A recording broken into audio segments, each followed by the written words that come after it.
Live from Washington, it's the Inside Scoop, with all the news the government does not want you to know. Now here's the host of the Inside Scoop, Congressional Attorney Mark Levine. Good evening, America. Welcome to the Inside Scoop. The presidential primary season has begun in earnest. Last week, I wore red and focused on the Republicans. Today, I wear purple. We will focus on Democrats and Republicans. Next week, following the South Carolina Democratic primary, solely a Democratic primary, I'm going to focus entirely on the Democrats. My guest is a common guest here. His name is Mike Lane. He's a Republican strategist. I used to work as an attorney for the Democrats, so we give contrasting views, although actually we agree on a number of political things. First thing I want to do is encourage you to join in the debate. This is as much your show as ours. It's rare to have live television on political things here in metropolitan Washington, D.C., so I encourage you to call in. The number is on your screen, 571-749-1166. Mike Lane, welcome to the Inside Scoop. Thank you so much, Mark. Good to be here. Let me correct one thing right off. I would hope you would agree I'm a frequent guest, not a common guest. Oh, okay, fine, fine. I don't know that you're common about anything, Mike. So here we have the results. We have Hillary Clinton winning the Nevada Caucus, a surprise to some. In fact, you said it was a surprise to you. I was surprised she won, yes. Romney winning a commanding majority in the Nevada Caucus, with Ron Paul a surprising second place. Yes, 38 points behind, but nonetheless, Ron Paul, a person that your party at one point didn't allow in a debate, getting second place at 14% to Romney's 52%. And then the hard-fought South Carolina race between Huckabee and McCain, 3 points apart, but McCain pulled it out. What does all this mean? Well, it's clear what we're doing here is we're narrowing the field. Have we narrowed it to 3 among the Republicans? Not 3.5. Giuliani's the half. Giuliani's the half. We have to wait for Florida, and then we can kick him out. Giuliani has spent the last 6 months saying that he's waiting for Florida. Florida's finally coming up. Godot, I think. No one, I don't think, really expects him to score all that well. I think that at one point his strategy may have sounded sound, if I can use that word. But it looks now like it's becoming less and less sound. He's got to win Florida outright or be a squeaker close second in order to carry any momentum from Florida into Super Tuesday. If he doesn't do that, then we are down to a 3-person race. I think he can get squeaker close second in Florida because, I think Huckabee and Romney and McCain will still split different sectors of the Republican Party. I think your party is quite splintered here. And it wouldn't be surprising for Giuliani to get 23% of the vote in Florida. That's not beyond him, is it? That would be, he would be very happy with 23%. I think so. He would be thrilled with 23%. And I think he could get it. I don't, it remains to be seen. We've got 9 days to the Florida primary. Everyone is down there now. Rudy has had Florida to himself for the last week, while everybody else was in South Carolina. Rudy skipped South Carolina. It showed he got 2% in South Carolina. He's had the state to himself. Now he's got to share the state with everybody. It's going to be quite crowded, and the airways will be quite crowded. We'll see how it turns out. I don't know that he's going to get to 23%. He's just got no momentum at all. Now, in South Carolina, Fred Thompson had made this his do-or-die state. He made his best showing ever, 16%. And in every other state, he's done worse. Is it time for Fred Thompson to drop out of the race? I think, you have to read the tea leaves here. Are we going to read that in the paper the next day? Fred Thompson out? Not in the next 12 hours, but sometime this week. When you read the tea leaves, what did everybody do after the South Carolina primary? They all said, thank you, South Carolina, and now it's off to Florida, and they all went to Florida. Fred Thompson went home to see his mother. Okay, so Fred Thompson's out of the race. This week, he's out. He didn't go to Florida. Okay, so then there will be 5. I got to say, Ron Paul is always up there in that 5 and doing surprisingly well. It's interesting. I think a lot of times the press treated Ron Paul on the Republican side like Dennis Kucinich on the Democratic side, but whereas Dennis Kucinich never seems to get above 5%, Ron Paul gets 10%, 14%. He is still a hefty little section of your party, not the majority, but a good 1/6 or 1/7 of the people. Ron Paul has developed a very avid, active cult following. His people are probably more enthusiastic, dedicated, and committed than anybody on either side. In your party. When he's on the ballot, 100% of Ron Paul's supporters. He doesn't need a get out the vote effort. His people go to the polls because they are motivated. He doesn't even have a campaign. He's just an icon. He's a cult figure, and that's the way he's surviving. Will he get to speak at the Republican National Convention? Yes, he will. You think so? Yes, he will. And they'll let him say whatever he wants to say, even if it tells us to get out of Iraq? I think we found that there's no controlling Ron Paul. I think that's true, and that's a good thing.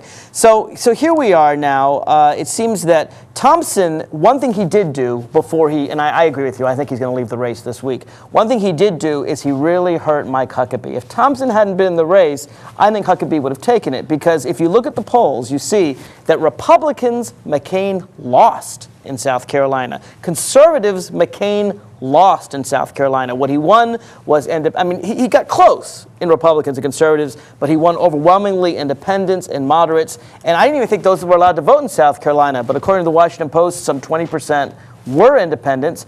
How can a candidate that loses the Republican vote take your party's primary? Okay. You know what? That's going to be a problem for John McCain in the future. Up to this point, we've had a number of primaries where independents are allowed to cross over, where they're open primaries, and you can appeal to anyone. We've had this discussion where John McCain will make probably the toughest general election candidate that the Republican Party has. But what John McCain has is a base problem. Yes, and John McCain has always had a base problem. Rush Limbaugh was excoriating him on the air, and he wasn't the only one. Now that we're moving into the states that don't have the ability to cross over, John McCain has got to show that he has mended fences with the base, and we'll see whether that works or not. There's some doubt in my mind that he has. Now, should he be able to somehow navigate his way through the primary process and become the nominee, I think he'll bring the base home. It'll take some work, but I think he'll be able to do it. The question becomes, when he gets to Florida, when he gets to Super Tuesday, will there be enough people in whatever coalition he's able to put together that will pull the ballot for him and make him the big winner on Super Tuesday? The jury's out. He's not a guaranteed yet. We have to talk about Mitt Romney. Mitt Romney, and it's strange for me because the media seems to love John McCain and to hate Mitt Romney. Mitt Romney has done a lot better than any other candidate in your race. He has won Michigan, he has won Wyoming, he has convincingly won a majority in Nevada, and he's gotten second in Iowa and New Hampshire, and I think third or fourth in South Carolina. I think fourth just behind Thompson. Fourth just behind Thompson. Okay. He has done better than any candidate in your party. He has more delegates than any candidate in your party. Why is the media treating John McCain as the front runner when clearly Mitt Romney is your front runner?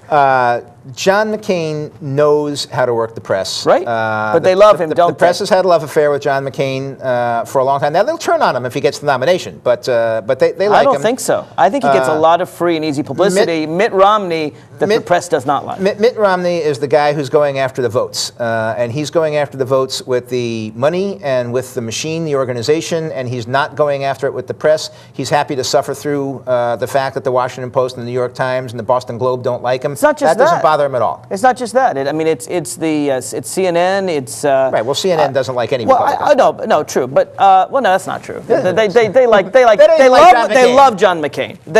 I guarantee you, because when we talk about the Democrats, it seems to me that the media is looking, and we'll get to this. I think they're looking for a fight between Obama and Hillary Clinton that's really not even really happening. I'll get to that in a minute. But on the Republicans, they love John McCain. The mainstream media endorsement is not part of Mitt Romney's strategy. He's not counting on them to get him anywhere. He's counting on the money that he's raised, his own money that he puts into it, which, as we know, is substantial. Not unlimited, but it's more than anybody else is going to have. And he's counting on organization. Is it fair that we have, just in general, totally apart from Mitt Romney, is it fair that candidates that are not multimillionaires have to raise money, have to get support, have to get the American people behind their campaign to get the money to run for president, and a guy like Mitt Romney simply writes a check? Well, first of all, Mitt Romney has had an extraordinary successful year raising money. He has raised a ton of money that is not his own. Now, he's put, I think the last figures were $24 million of his own money into it, and he's going to put probably half a little bit of more. His stack. No. He's upwards close to $100 million now. Okay, a quarter of his stack.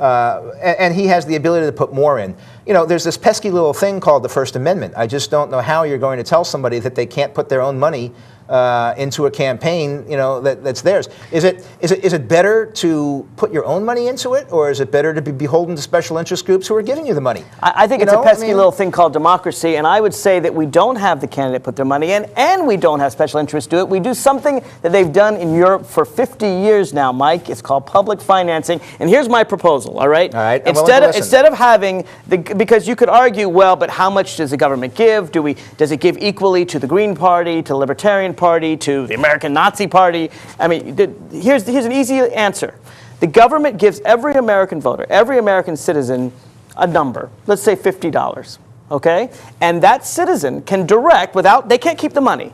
Okay, it's paper money to them. They can direct where that $50 goes. They can send that $50 to Hillary Clinton, to Mitt Romney, to Ron Paul, or to no one, or to the Green Party candidate, the Libertarian Party candidate, and then the government writes a check for that person.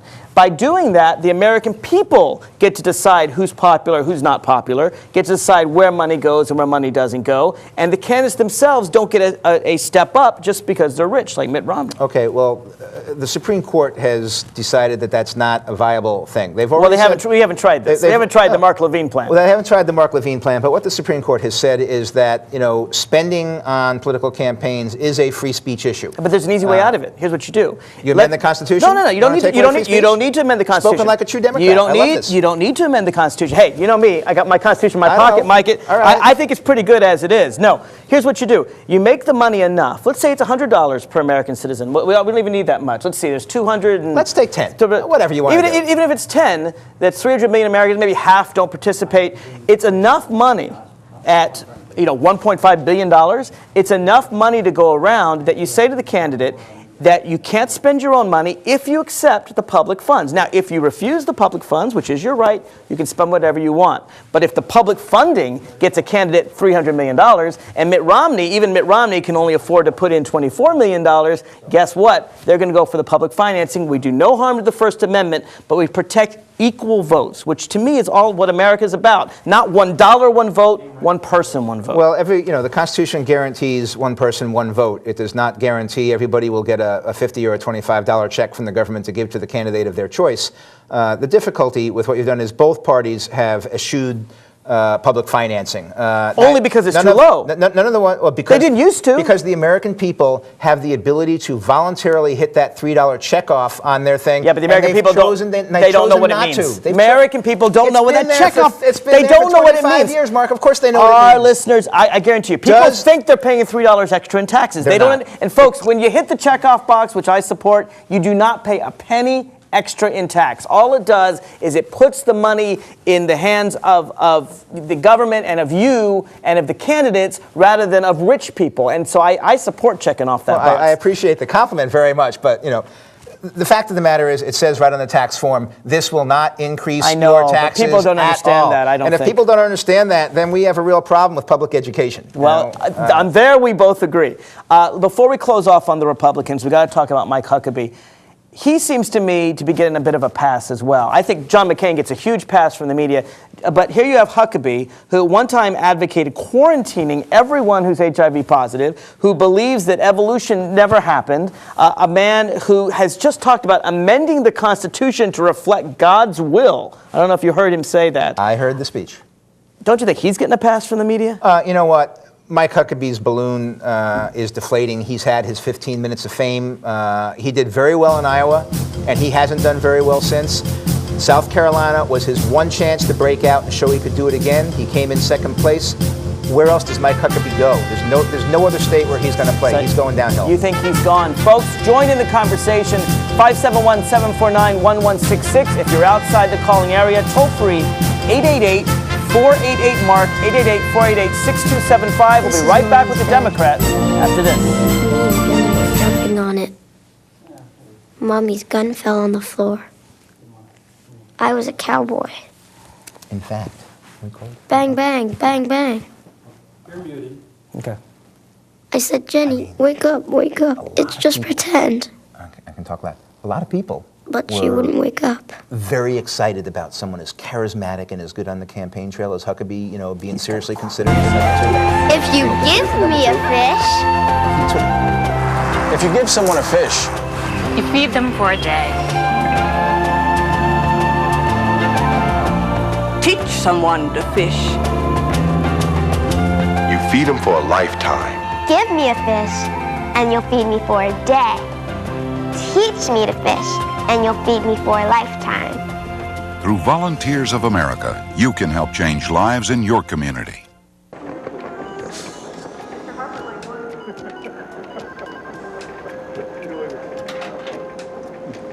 Oh, Hey, mister, studied algebra in school and got a better job than I could. You take the last cup. Oh, no, mister. Stuck in an entry-level job because you only learned basic math. I don't have a boss riding my butt like you do, so you take it so you can get back to your desk.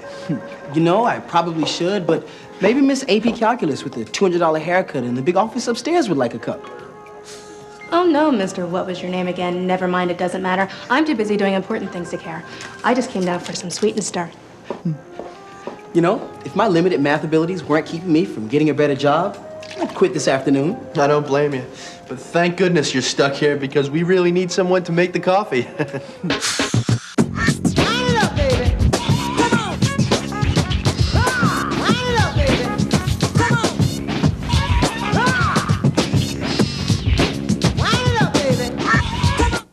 Live from Washington, it's the Inside Scoop, with all the news the government does not want you to know.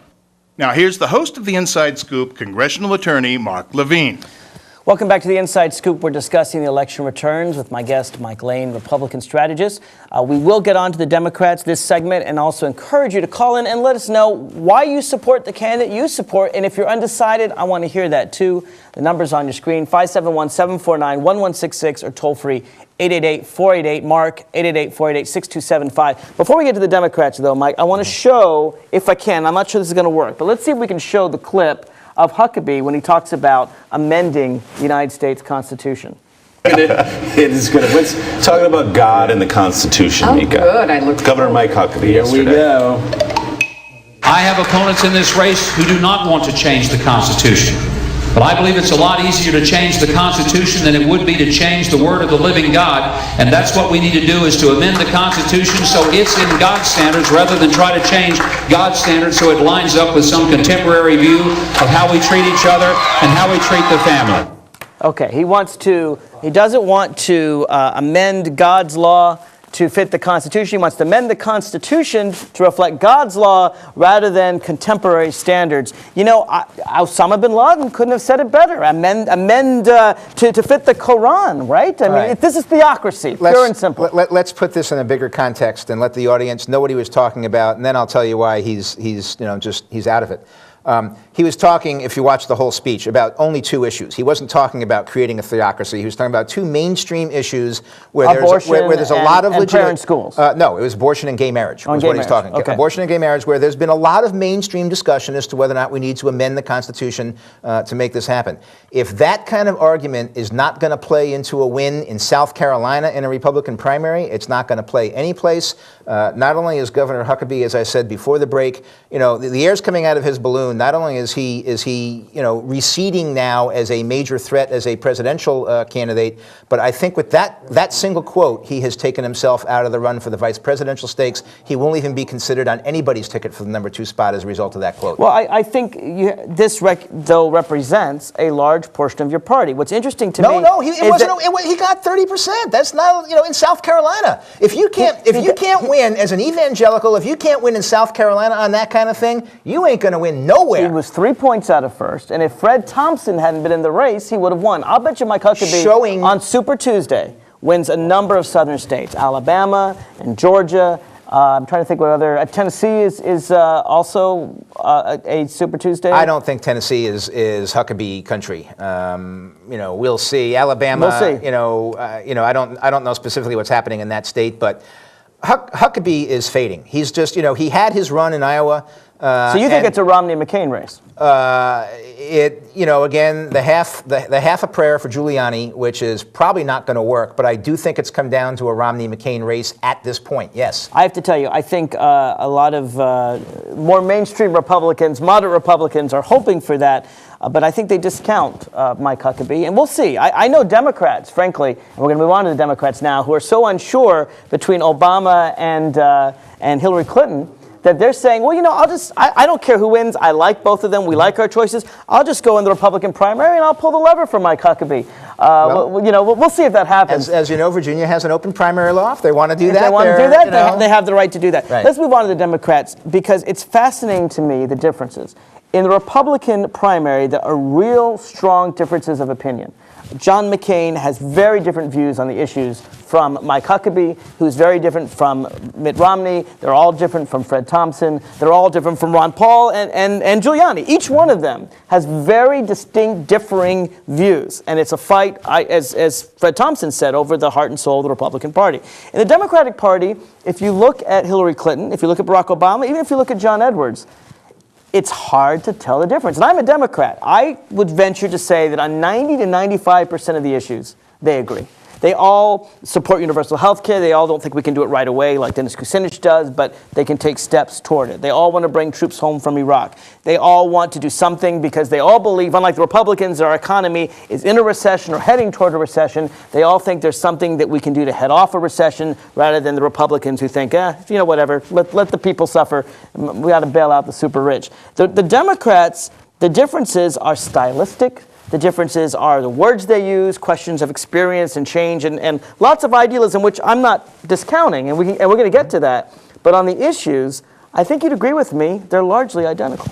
Well, starting with the Republicans, they're largely identical on the Republican side, too. Virtually every of the still viable candidates has one issue where they stray from what would be considered to be the conventional Republican wisdom. None of them are 100% in concert with the Reagan legacy, the coalition he put together of Fred Thompson's probably the closest, though, and he's not doing very well. Yeah, well, Fred Thompson's run an abysmal campaign. I mean, there's absolutely nothing he's done that impressed anybody. He was great coming out of the box. He had that great video where he puffed a cigar and took on Michael Moore that was all over YouTube, got like about 25 million hits, something like that. And since that time last May, nobody knows what Fred Thompson has done. He's just run an absolutely abysmal campaign. The Reagan coalition is the social conservatives, the national security conservatives, the fiscal conservatives, and the anti-tax people. No one is embracing 100% of that coalition's agenda. So there's going to be some work to be done once the Republicans have a nominee to bring whatever piece of it back, and particularly John McCain, and I do think he is going to be the nominee ultimately. He's going to have a lot of work to bring the Reagan coalition back together before he starts reaching out. The Democrats on the other side, they have some differences as to what's going on, but the issue is, on the Democratic side, the war of words. I mean, this is unprecedented verbiage that they're using to each other. Bill Clinton is, calling Obama a fairy tale. Obama is calling Bill Clinton flat out a liar. No. Let me read you the quote. This to me is exactly what the Republicans are trying to do. And this is what's interesting to me. The candidates respect each other. They saw the debate. They are not. Here, the Republicans are trying their best to throw wedge issues at the Democrats. The Republicans, Fox News is like, let's make issues of race. Let's make issues of gender. Let's separate people. It's Obama who's bringing race into this thing. He's not. And if you saw the Las Vegas debate, you saw both Hillary Clinton and Senator Barack Obama make it very clear that race and gender should play no part of this debate. The pundits as they send out messages all the time. No, the pundits love it. The Republicans love it. The Democrats are saying, look, we may disagree on experience versus change. That's a fair debate. But this isn't about black or white or men or women. Okay, here's what we got going here. You have Obama and Hillary. I'm telling you, you're putting good spin on it, Mark. They hate each other's guts. I disagree. They hate each other's guts. They have no respect for each other. It's a war. This is a fight for the nomination. Of course it's a fight for the nomination. They're not going to let anything get in the way of their fight. Now, the second thing that's very interesting is the racial fissure inside the Democratic Party. You've done an excellent job over the years in glossing over whatever minor or more than minor fissures may have been there, but now you've got the black versus the brown fissure that is really happening, and this thing broke wide open in Nevada. I mean, Nevada, Obama's getting 70% of the black vote, and Hillary's getting 70% of the brown vote. I mean, she's definitely got the Latino. In fact, it's interesting because the Latino vote has what made it for Hillary Clinton. Absolutely. Because Obama did a lot better among white people than he did among Latino people, which is very interesting, which shows that I don't think you can call this a racial thing, all right? Well, white people, they're the ones playing the race card against each other. No one's playing the race card. there are many, many white people who like Barack Obama. There are many who don't. There are many black people who like Hillary Clinton. Latinos, I think, many of them are new citizens. Many of them are voting for the first time. Many of them remember Bill Clinton and how good the economy was under Bill Clinton. And I think they're maybe more conservative, small c, not in your sense. They want someone who's been around a while like Hillary Clinton rather than a new face like Barack Obama. It's not racial. And did Obama say yesterday that the Democratic Party hadn't had a new idea in the last 15 to 20 years? Is that a slap at Bill Clinton and saying that his administration was a disaster? I think it was. He said the Democratic Party hadn't had a good idea in the last 15 to 20 years. That's what he said yesterday. That's a direct quote? That's a different quote that I'm going to read you now. I hadn't heard that quote, That's Mike. what he said yesterday, that they hadn't had a good idea in the last 15, and this is a party, we need to be the party of ideas. Are you sure this wasn't Are you sure there wasn't a spokesperson who said that? It was Barack himself. Now, it was Barack himself, then let me make it very clear. Hold on. Let me just make it clear. If it was Barack Obama himself that said the Democratic Party hasn't had a new idea in 15 or 20 years, then I would strongly condemn that statement. But I haven't said that. I haven't read that. I will look it up in the break. The other thing Barack is complaining about now is that, and let me read this to you. This is going to be on ABC News tomorrow morning. ABC has it on their website right now. He said, the former president, who I think all of us have a lot of regard for, has taken his advocacy on behalf of his wife to a level that I think is troubling. He continues to make statements that are not supported by the facts, whether it's about my record of opposition to the war in Iraq or our approach to organizing in Las Vegas. Well, that's perfectly normal. This has become a habit. Wait, not supported by the facts. In other words, Bill Clinton is lying about Obama's record. Come on. I mean, he's lying about Obama's record. The Republicans love to make this huge dust-up between the Democrats when the Republicans are basically calling each other liars. McCain calls Romney a liar. Romney calls McCain a liar. I mean, the hatred there, the bad blood there is boiling. Here's the difference. Look, they have a difference here. Bill Clinton points to what Barack Obama said in 2004 about Iraq. You can read it one way, you can read the other way. Of course, they're playing politics with it. They're going to say one thing about Obama's record, he's going to say another thing. That's the way it goes. That's fair. It's perfectly fair to talk about the issues. What's not fair, I think, is what the pundits are trying to do, what you Republicans are trying to do, which is make this into a race war. And I know why you're doing it. You're doing it in order to divide the Democrats. Mark, we're sitting back watching this whole thing. No. It's Hillary and Obama. Hillary and Obama in Las Vegas made it very, very clear. You couldn't have heard more praise in that debate, from Hillary Clinton towards Senator Obama, from Senator Obama towards Senator Clinton. They both have a lot of respect for each other. There are a few minor differences, but mostly they're stylistic differences. It's unfair to make a racial war out of it. They've been briefed on how to gloss it over, and that's what it has glossed over. I'm telling you, it's a fissure that is going to tear your party apart. Well, I couldn't disagree more, but I do want to hear from you. The toll-free number is 888-488-MARK, 888-488-6275. We'll be right back after this.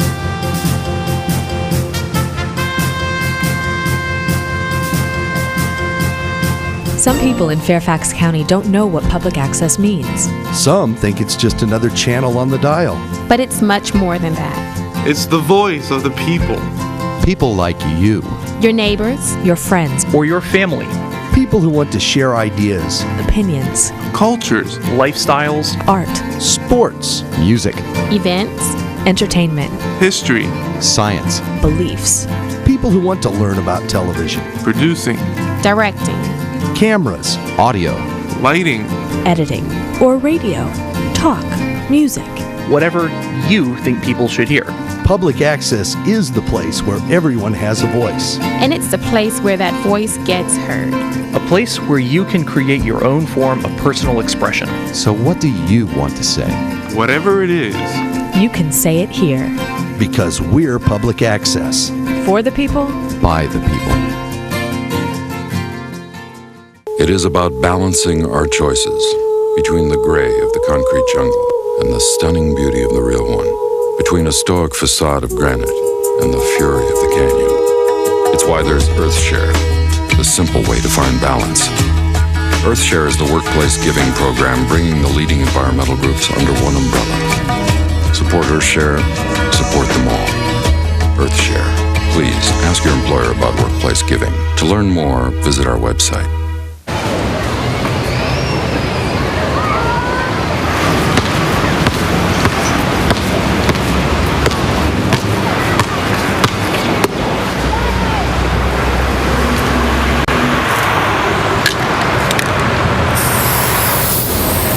Thousands of kids in this country have everything it takes to go to college, except the money.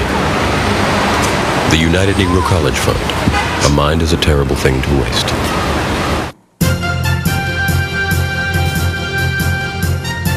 We're back to the Inside Scoop. Call in live and let your voice be heard. Here again, your host, Mark Levine. Welcome back to the Inside Scoop. We've been looking up the quote. We found Barack Obama's comment where he said, "I think it's fair to say that the Republicans were the party of ideas for a pretty long chunk of time there over the last 10 to 15 years in the sense that they were challenging conventional wisdom." Okay, first of all, that's not what you said, he said. Close enough. I don't think so, because I think what he's saying is the Republicans were challenging conventional wisdom. For example, conventional wisdom is that Americans like Social Security. Conventional wisdom is that Americans depend on Medicare. It was the Republicans who said, you don't need Social Security anymore, let's throw it away. It was Republicans who said, we don't believe that children should have health care in this state children's health insurance program. They were challenging the conventional wisdom, which is that these programs work and it's a good thing. I think that's what he's saying. Now, the Republicans have been in power for the last 8 years. That's not the way the Clinton campaign interpreted it. Mrs. Clinton's reaction was, my leading opponent, she never calls him Obama, it's always my leading opponent the other day, said that he thought the Republicans had better ideas than Democrats in the last 10 to 15 years. That's not the way I remember the last 10 to 15 years. I don't, blah, blah, blah, blah, blah. But here's the point. Obviously, I think this was a mistaken comment on Obama's part. Let's hear what he has to say about it. He's also praising Ronald Reagan. He did that interview last week where he said Ronald Reagan was some sort of great president. Obama is reaching out to your party. He's reaching out to Republicans. He's reaching out to independents. Is praising Ronald Reagan the way to do it? I mean, he's going to lose Democratic votes by doing it. I'll tell you this. One of the things that you cannot deny is that if you look at the polls, you see this just as the strict Republicans vote for Romney and the independents cross over to vote for McCain, in the Democratic Party, the strict Democrats tend to vote for Hillary Clinton and the independents tend to cross over and vote for Obama. Mm-hmm. Obama is running toward the middle, as is John McCain, and that may make him more electable as a general election candidate. I don't know. He's still pretty new. So Obama, according to the American Conservative Union, the primary rating of Senate votes on the conservative side, and the American Democratic, Americans for Democratic Action, the primary rating on the left side, Obama has a consistently more liberal voting record than John Kerry. How's he going to get to the middle? He has about the when same. He's got a consistent. Because it's John Kerry is 93% pure liberal. Barack Obama is 96% pure liberal. Here's what Barack Obama does. Barack Obama is saying, in effect, to the middle, you like these democratic ideas. You've never heard these democratic ideas. All you hear from the media is spin and race war and gender war and all the things that you Republicans tried to make as wedge issues. It's Hillary and Obama who are out to them. Playing the race card. Republicans are sitting back watching this racial discussion inside the Democratic Party. We're not doing anything about it. No, look. We're watching it. Hold on. All Hillary Clinton said was that it took a visionary like Martin Luther King to convince President Lyndon Johnson, to sign the Civil Rights Act. That is no doubt true. Yes, it required Martin Luther King, and yes, it required President Lyndon Johnson. Lyndon Johnson, you and I both know, would never have signed the Civil Rights Act of 1964 without Martin Luther King. Martin Luther King was not president. He couldn't unilaterally sign the thing into law. It was a combination of both the idealism and the practice. Now, let me finish.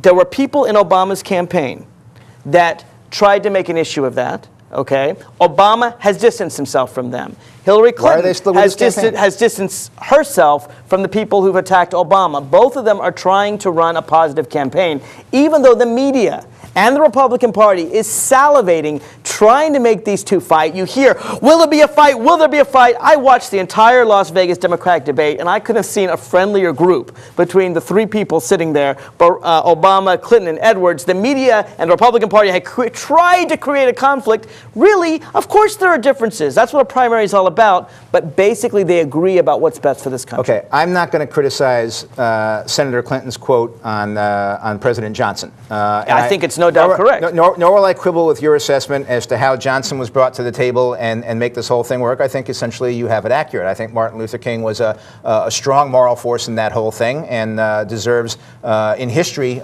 credit for what he accomplished. Absolutely. And the lion's share of the However, credit. why did Senator Obama send his people out there to I don't say think he that did. Oh, Mark. Obama Obama said he didn't. No, I know, but nobody freelances You think he's like lying? this. No. Nobody freelances. What do you mean nobody freelances like that? They don't go out and do that. You don't think the Shaheens were freelancing in New Hampshire? Shaheen went out there at the direction of the Clinton campaign. Hold on. You know that. Let's tell the viewers what we're talking about. You know that we had Governor Shaheen's husband. I don't remember his name. Bill Shaheen. Bill Shaheen, okay, of New Hampshire, the governor of New Hampshire's husband. The primary political Democratic operative in the entire state. Made a comment that about Obama's past drug use that Hillary immediately discounted, said it wasn't part of my campaign. She personally apologized to Obama. He was taken off the campaign. Conversely, in the people who talked about that this Martin Luther King quote was somehow an anti-racial quote, Obama made it very clear. He said, sometimes my supporters get overzealous.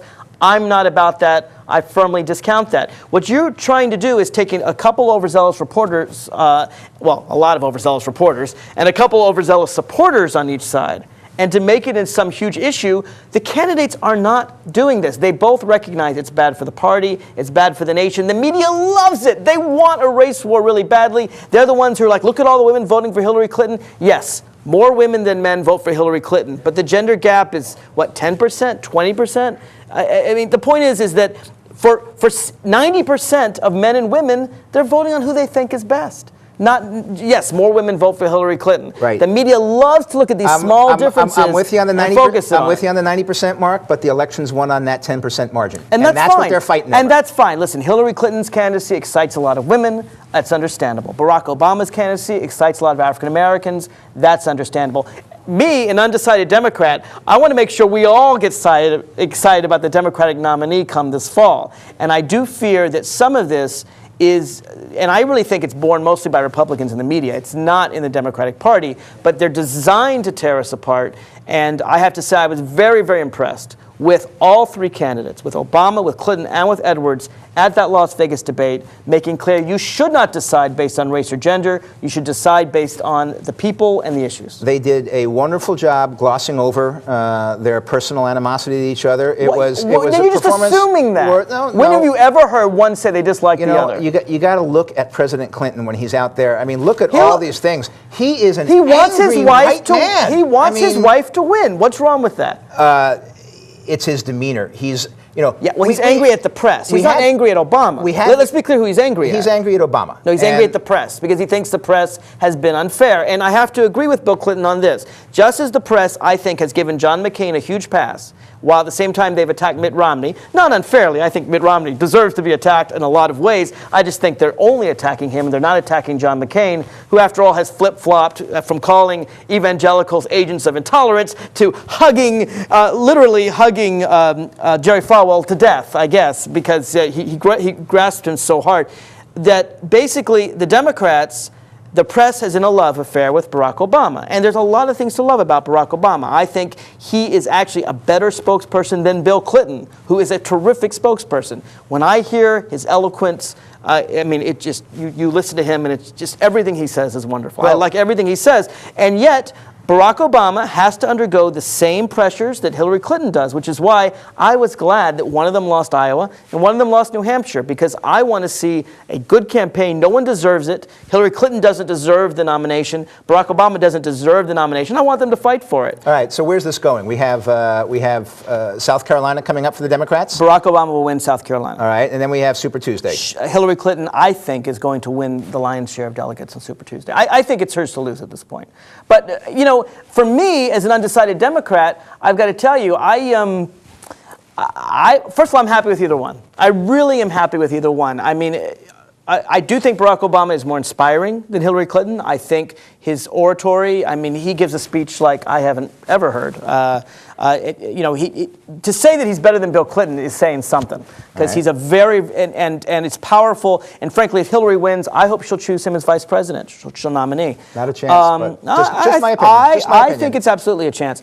And if he wins, he might be able to draw independents, because I can see them crossing over already to support. So that's good. Hillary Clinton, definitely has the experience angle, and that makes sense to me. She is a brilliant person. She's actually smarter than Bill Clinton, and Bill Clinton's very smart. I know from my professors at Yale Law School, Bill Clinton was third in his class, Hillary was first in the class. All right. She's got an idea on everything. She has some great proposals for how to deal with the recession. She's really a policy wonk, and I like policy wonks. I like people who know the ins and outs and how it works. I'd like to see both of them. I'd like to see Barack Obama's inspiring speeches talking about the vision. I think he's got the vision down. I think Hillary Clinton's got the pragmatic stuff down. I'd like to see them work together no matter who is the presidential nominee, because I think they both we need both vision and pragmatism, and that's the heart of what makes them both so great. I've explained why I don't think that's going to be the case, but let me ask you one more question, if I can hijack your show and be the host for a second. You can ask anything you like. You alluded to the fact that the Republicans are not yet coalescing around one, and that we've got a little bit of work to do to bring our entire coalition back together. But your disagreements are about policy. Ours aren't. But the general agreement among most people who are observers of politics, pundits, etc., that the one person capable of absolutely unifying the Republican Party is Hillary Clinton. So what does that mean? Mike, you're talking out of both sides of your mouth. I had you on this show 3 months ago. Right. And I asked you who you felt was the stronger Democratic candidate going in, and you, I think, were quite honest. You said that you think that because Barack Obama is new to the scene, that for you and for a lot of Republicans, Hillary Clinton, they'd hold their nose, but they understand that she would be a capable president, whereas Barack Obama is still new. No, so now you're switching sides here. Let me refresh our collective memories as to what you asked. There was two different comments, actually. The first was, I agreed that if I had to have a Democrat, I mean, if you told me I didn't have a choice on my side, if I had to have a Democrat, I would take Hillary, because I think she's the only one on your side that has even a marginal grasp of what world affairs and the real world is all about. And so therefore, I think she would be a less dangerous president than would somebody like Barack, who I don't think has a clue. But on the second thought, the one is... There's a lot more clue than a certain governor of Texas when he went into power and couldn't even give a Pakistani name. Your second question was...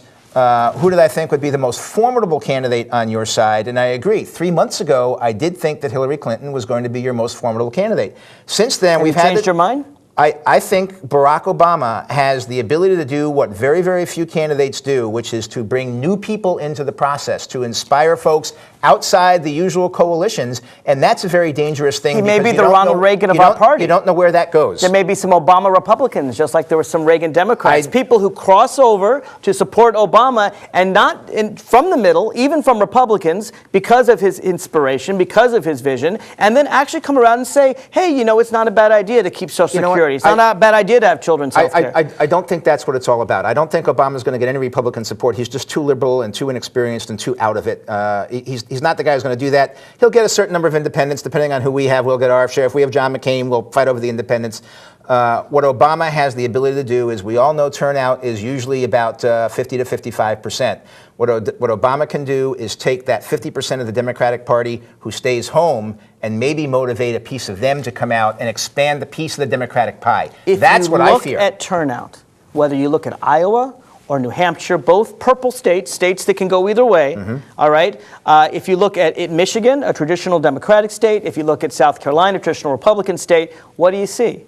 Democrat in the Democratic races, turnouts are outstanding. They're breaking all records. No one has seen turnouts like this before in Nevada. And that's what For the Republicans, they are down. No, we're not down. We're up. We're just not as up. They are lower. Look at South Carolina. South Carolina had half the votes that it had in 2000, the Republican primary. There's a reason for that. Democrats are energized, whether it be Clinton or Obama or Edwards. We like our candidates.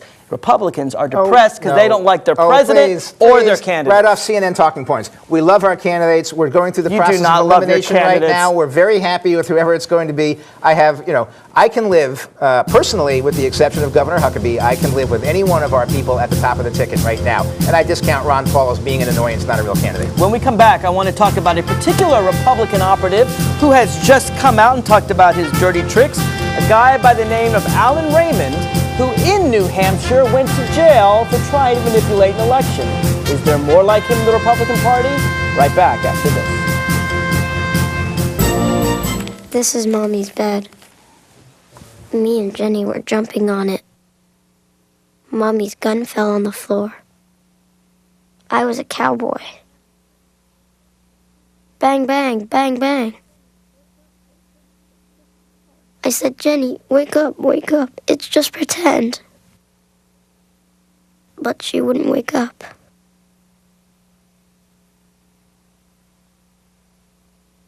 If you give me a fish. If you give someone a fish, You feed them for a day.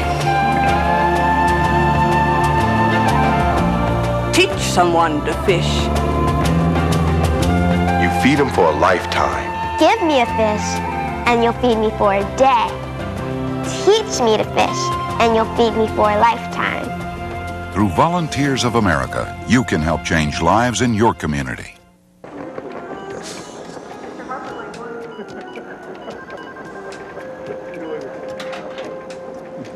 Oh, hey, mister, studied algebra in school and got a better job than I could. You take the last cup. Oh, no, mister. Stuck in an entry-level job because you only learn basic math. I don't have a boss riding my butt like you do, so you take it so you can get back to your desk. You know, I probably should, but maybe Miss AP Calculus with the $200 haircut in the big office upstairs would like a cup. Oh no, Mr. What was your name again? Never mind, it doesn't matter. I'm too busy doing important things to care. I just came down for some sweet and start. You know, if my limited math abilities weren't keeping me from getting a better job, I'd quit this afternoon. I don't blame you. But thank goodness you're stuck here because we really need someone to make the coffee.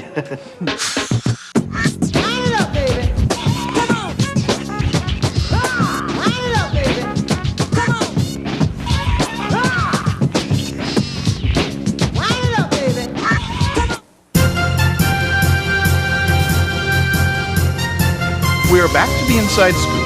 Call in live and let your voice be heard. Here again, your host, Mark Levine. Welcome back to the Inside Scoop. I'm your host, Mark Levine. Last week, I wore red we discussed entirely the Republican choices. This week, it's purple. We discussed both. Next week, after the South Carolina primary for the Democrats, which will be next Saturday, I'm going to talk only about the Democrats. And right now, I am still an undecided Democrat. So you can convince me who you want me to vote for in time for the Virginia primary on February 12th. I should say this, the show will be moving to Mondays. So if you normally watch this show on Sunday, we're going to have Inside Scoop Virginia in this time slot. It will be starting next Monday, which will be January 28th. It will be at 7 p.m. Eastern Time. I want to encourage everyone who's been watching the Inside Scoop to watch us on Mondays, 7 p.m., January 28th. Don't miss next week. It's just me and you and talking about the Democrats. And speaking of the Democrats, Mike, we haven't talked enough, I think, about John Edwards. John Edwards got second place, close, barely, but did get second place in Iowa. He was a distant third in New Hampshire, and then he was 4% in Nevada. He seems to be fading. He is fading. There's a headline here that I was just looking at. I didn't read the article. The headline is Edwards prepares to play Kingmaker. Yeah. And essentially, he said he's going all the way to the convention. There's not a strong incentive for him to get out unless he cuts a deal with money is someone. an incentive. How's he going to keep getting money? I mean, after Super Tuesday, he doesn't have Romney's money, but he's got enough personal wealth that he can afford to fly around. And he'll pay for it even if he can't win the nomination? His personal wealth is $36 million. Here's the thing about John Edwards. He can spend $1 million flying to every state just to... Let me say this about John Edwards. I like what he has to say, particularly this election. It's a little different to me from what he said 4 years ago, but I like what he has to say about big corporations who are running our lives, whether it be big healthcare corporations, big oil companies.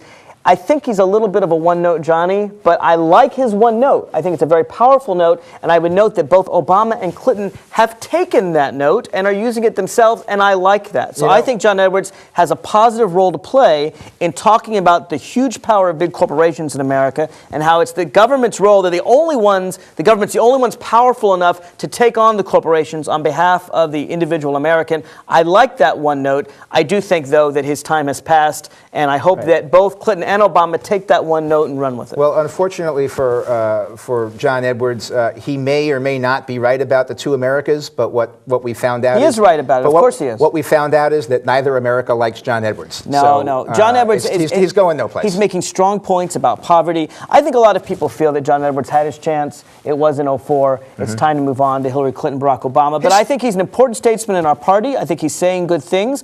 And whether he sticks around or not, I like the fact that Obama and Clinton are co-opting his message because it's a good message. Tactically, he rolled all his dice on Iowa. It didn't pay off for him. He's like Huckabee. He's had his time in the spotlight. He's fading. What happened in Nevada is very interesting. Polls going in showed basically one-third, one-third, one-third. I think it was 33 Obama, 31 Clinton, 27 Edwards. It dropped to 4%. The public thinks his time has passed. And so I think he'll go on to South Carolina. I don't think he'll do well. I think Barack Obama will win South Carolina. Super Tuesday, I would think he won't win a single state. And at that point, he probably should drop out. Let me go. We have a caller on the line. George from Fairfax, welcome to the Inside Scoop. Thank you. I'd like to just add to your comment there about John Edwards. I think he probably was the best candidate. But unfortunately, he was not pre-approved by Wall Street. Therefore, the media weren't going to cover him. The media is the problem. In the future, you're going to have the same thing. When you look at the southern states, the media is already criticizing, condemning Hillary. She's probably going to end up being the candidate. She has a huge hurdle. Even Democrats don't like her in the South because of the media coverage that they're getting down there. If George Soros wants to do something for democracy, he should buy a few newspapers, buy a TV station that looks credible, not like that America radio show that was almost a comedy routine. They need something on a more serious level, and maybe they'll be able to have a little more impact. George, I agree with you, and I think he makes a very good point when I was trying to make earlier about I think the media has played a huge role and an unfair role in this race. They look. Well, the Clintons agree with you. I know they do. Let me make my point, and then you can agree or disagree. I think in the Democratic race, and I like Barack Obama. I do. And I think he'd be a fine nominee for our party and does a lot of things about bringing in independence we've talked about. But I do think the media has been very hard on Hillary Clinton and not hard at all on Barack Obama. And I have to agree with George. I think they've been hard on John Edwards, too. I really think they have been promoting Obama at the expense of Edwards and Hillary Clinton. And I think in the Republican Party, they've been promoting John McCain at the expense of all the rest. And I don't want the media to anoint the candidates. I'm not attacking John McCain and Barack Obama by saying that I think the media should be harsh to all of them or friendly to all of them. They shouldn't choose the candidates. Well, the Clinton campaign theme there for about 2 weeks was that Senator Obama has not been, quote, vetted the way Hillary's been vetted. Well, I think that's true. Well, don't you? I do. Okay. In fact, so you agree with Bill Clinton then? I agree with Bill Clinton in this case that the press. They love a new face. The press has their favorite. Loves a new face. You know, NBC, Tom Brokaw, I think it was, in his blog or somebody, wrote that the reporter that was covering the Obama campaign made the quote that, you know what, it's just hard to be impartial about this guy. And if the reporter covering it is admitting that he's biased in favor of it, then the press is rooting for Obama without a doubt. Right. So actually, you agree with George and with me. But what the Clinton campaign was getting at was that when we get in the general election, if it's Obama and he hasn't been vetted on the things that they were talking about, which was his drug use and things like that back when he was a teenager or a young adult or whatever it was, that he's going to face much tougher vetting in the campaign, in the general election campaign, and that perhaps it would be better for all concerned if he faced those questions now rather than later, and the press hasn't done it. And of course, Senator Clinton can't do it because then she'll be accused of unfairly criticizing him. Let me ask the you way this. Mr. Shaheen, Bill Shaheen was. In 2000, Al Gore made no mention of the 3 criminal convictions of George W. Bush. He was convicted not just of drinking while driving, but also for fighting and for stealing, right? He stole a wreath as a fraternity prank. He got in a fight. He's, in fact, the first president, to my knowledge, in all of American history that has criminal convictions on his records. Al Gore never used it. He never touched it. He never talked about the persistent rumors that George Bush has not denied that he used cocaine, all right? Obama at least said, I used it. Bush said, I haven't used it since I was 40, and I'm not going to talk about what happened before I was 40. The Democrats didn't touch it with regard to this president. Therefore, based on that past, wouldn't it be fair if the Republicans don't touch it in 2008? Or are you going to have to admit to me that your party plays dirty tricks while my party doesn't go after those kinds of things? Well, I would suggest that if Al Gore had it to do over again, he might want to change his mind on how he ran that campaign on a lot of things. You think we should have mentioned George Bush's criminal convictions? Shoulda, coulda, woulda, didn't. I don't know what Al Gore should have done. You think that's fair game? I think Al Gore is the one who needs to examine in his own mind. But you think it's fair whether game he should have used to those mention things. the past drug use? George Bush was by all accounts high on cocaine all the time before he was 40. Was that fair for the Democrats to mention? That's a mischaracterization.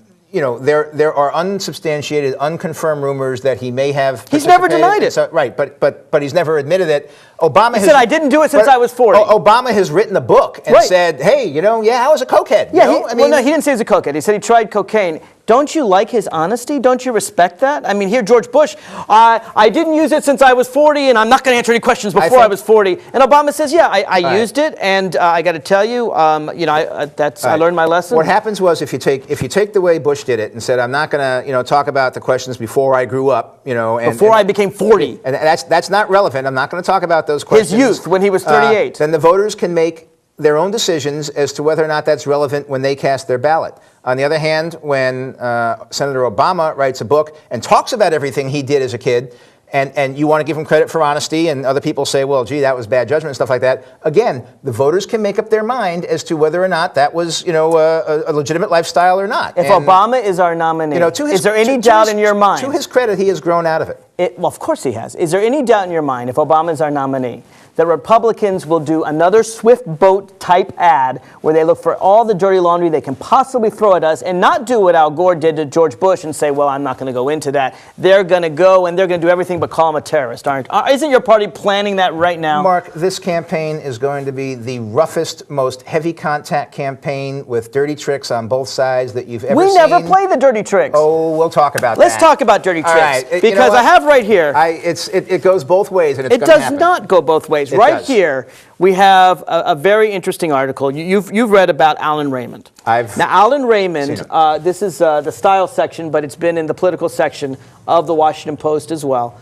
Alan Raymond is someone who was hired by the state chair of the Republican Party of New Hampshire, and he's also been hired, by the way, by your majority leader, Mitch McConnell, and a lot of very powerful Republicans to cheat. One of the many dirty tricks he did was to jam the get out the vote phone lines, for which he was convicted and sentenced to 3 months in prison. Now, what we find is that dirty tricks is a Republican trope. We find that Karl Rove, even the President of the United States, calls him Turd Blossom. I know that's not very pleasant to consider, but that's the president's name for Karl Rove as a flower that grows out of manure. Your party thrives on dirty tricks, and I think the proof is in the pudding. Al Gore didn't use them against George Bush, and I think they were much more legitimate than jamming a get-out-the-vote operation. Okay, let's talk about dirty tricks on your side. There was a story just a couple years ago where the son of a Democratic congressman, I think it was Illinois, went to jail. What was his crime? The Republicans had rented 50 cars to do their get-out-the-vote, get little old ladies who couldn't get to the polls by themselves, and have cars to take them to the polls. And the night before the election, the Democratic congressman's son and two of his buddies went into the parking lot and put ice picks through 4 tires on 50 different cars. Mike, we're running out of time. So little old ladies couldn't go. Running out of time. It goes on both sides. The difference is that at your party, it comes from the very top. Yeah, you've got crazy people at all levels on both sides. At your party, it's the people at the top, as we've learned from Alan Raymond. It's Karl Rove, the guy who's stealing the stationery of the rival party, writing press releases. I guarantee you it was Karl Rove that was behind the rumors in South Carolina that John McCain had an illegitimate black baby in 2000, that he was a traitor in North Korea in 08. And here I am, Mark, reading a thing. Bill Clinton alleges voter suppression in Nevada. He wasn't talking about our side. He was talking about Barack Obama suppressing the vote to get, It's your party's doing a dirty trick. I want to see it stop, and I hope we can both argue Is it legitimate for Obama to suppress the vote against Mrs. Clinton? It's never legitimate to suppress the vote. President Clinton thinks That's it for the Inside Scoop. Thank you for watching.